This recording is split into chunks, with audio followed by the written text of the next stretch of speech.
British राज के समय भारत में कुछ बीमारियां ऐसी थी जिन्हें जानबूझकर नजरअंदाज किया गया। इसलिए नहीं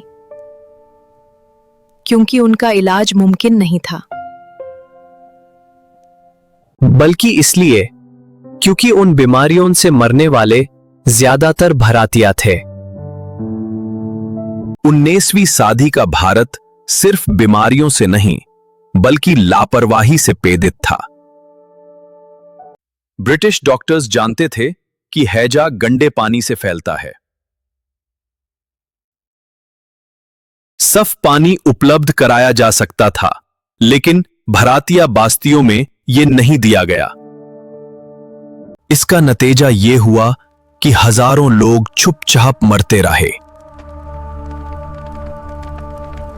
दूसरी गंभीर बीमारी थी उन्हेग प्लेग। उस समय भी क्वारंटीन और सफाई से इससे रोका जा सकता था, लेकिन भरातिया इलाकों के लिए फैसले जानबूझकर टाले गए। तीसरी बीमारी थी कलोहेर, ट्यूबरक्यूलोसिस यानी टीबी। पर ब्रिटिश ने इलाज पर नहीं, सिर्फ अपनी नीतियों पर ध्यान दिया।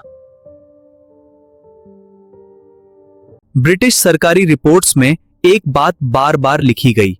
British government reports repeatedly stated one thing. इस पर हस्तक्षेप करना महंगा पड़ेगा और इसका कामकाज पर कोई खास असर नहीं पड़ेगा। इसका मतलब साफ था, भरातिया जीवन की कीमत कम समझी जा रही थी। लेकिन कहानी यहीं पर खत्म नहीं होती।